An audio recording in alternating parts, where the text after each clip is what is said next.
everyone and welcome. Welcome to piano class.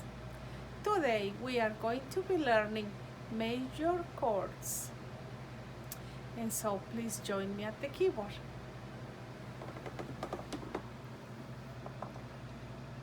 In our last class, we were learning about major thirds.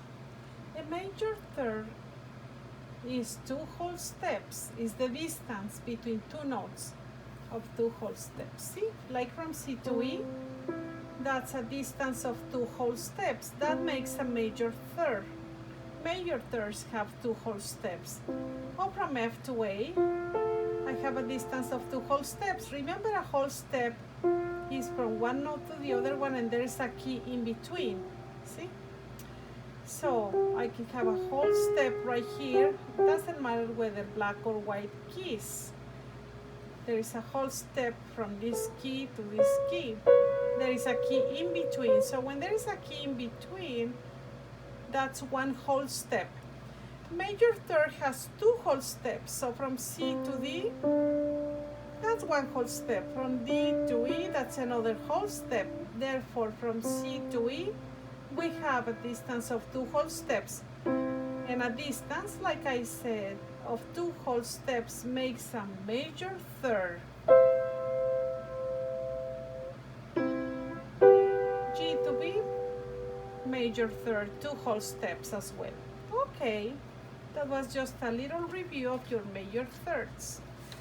Minor thirds are made of 1.5 steps. So if I go from C to E flat, that's a minor third.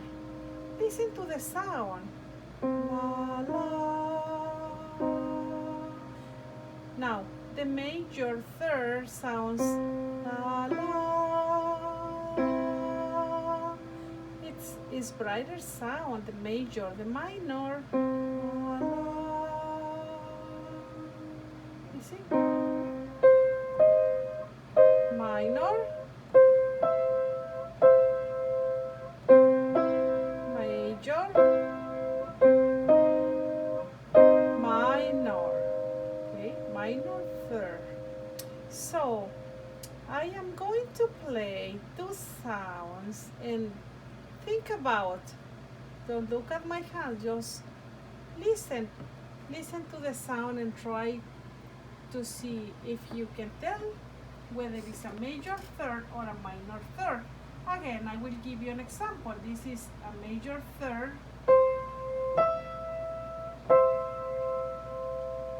Then this is a minor third.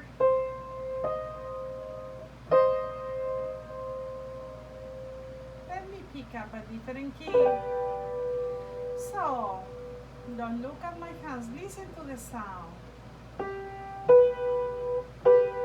What would that be? Is this a major third or a minor third?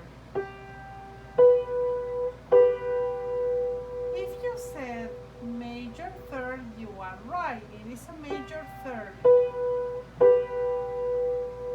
Now let's listen to the other example. Can you tell the difference? This is clearly a minor third, and you will be listening to it little by little. You will know the difference. Minor, major third. Let me play 4 examples. Listen to them and try to see what they are. Number 1. Number 1 again.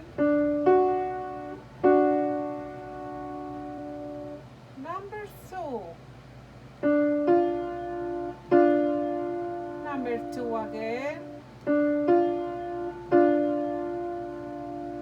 Number 3. Number 3 again. Number 4. Number 4 again.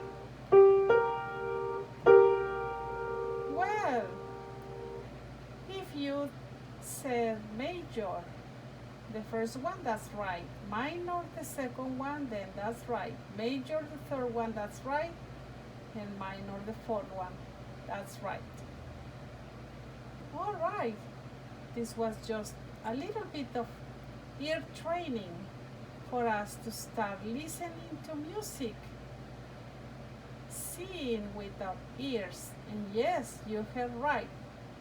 In music, we use our senses much more in different ways than we normally do.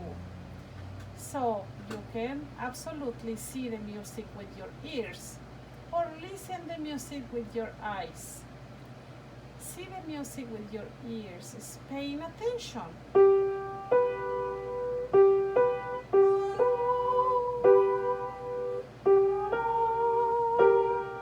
Do you hear the difference? Major,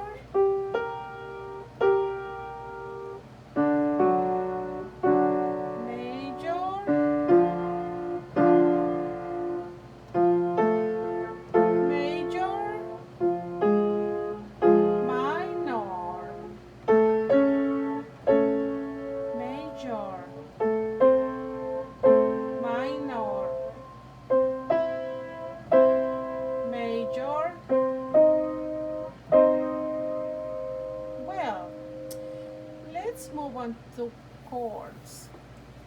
Today we are learning about major chords. Major chords are formed by 2/3. So they are made of major third plus minor third. You see? Remember, major third has 2 whole steps and minor third has 1.5 steps. So a major chord has 2/3. The first one is a major third and the second third of the chord is minor. Here is an example of what I said. This is the C major chord. Chords are formed by thirds. From C to E, that's a third. And that third is made of 2 whole steps, so that's considered, of course, it is a major third. Then from E to G, that's a minor third because I have only 1.5 steps from E to G. As you can see, from E to F is half step, and from F to G is a whole step. So between E and G, there is a distance of 1.5 steps. That makes it a minor third. So the combination of a major third plus a minor third makes up a major chord. See? C, G. I can play the G chord.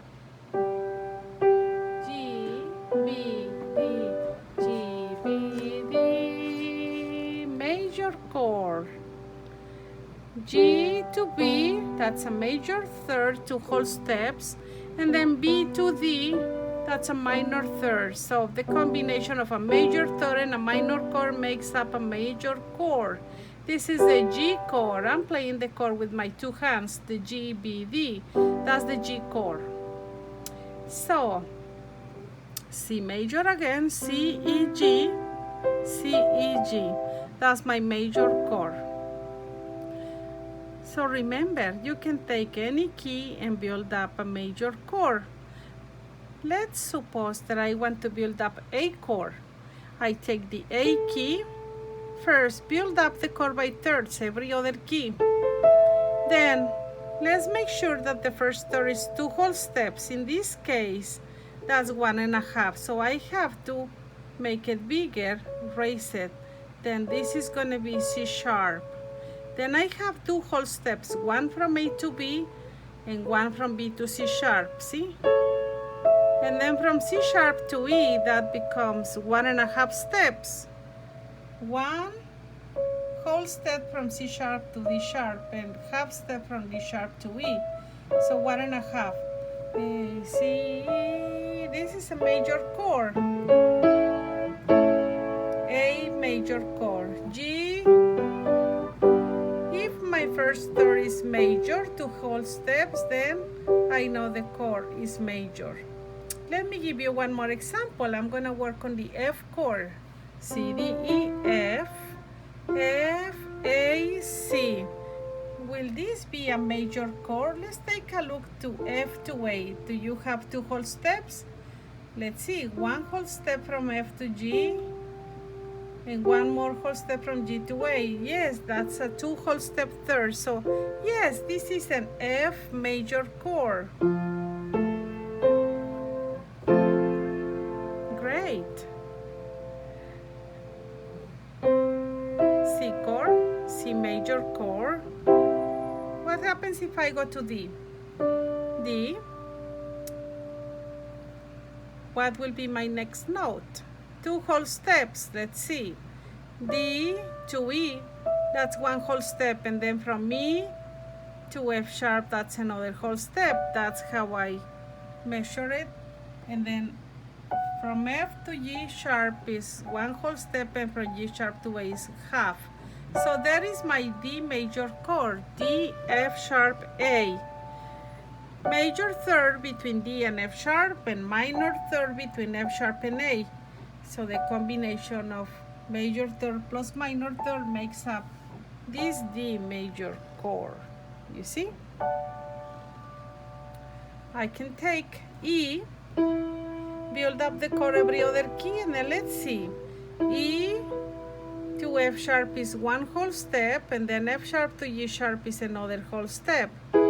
So then I have my E major chord. From G to B, that's 1.5 steps. You see? E major chord. Well, I hope you practice your chords. I'd like you to practice this week from C, E, G, and then D, but make it major by counting the two whole steps, you see? E major, F major, G major, A major, B major, and C major again. Try, see if you can make up your major chord, you see? Remember to count two whole steps for a major third and 1.5 steps for a minor third. So major third plus minor third makes up a major chord. Now when I play the chord all together, that means block chord. But if I play one by one, that's a broken chord.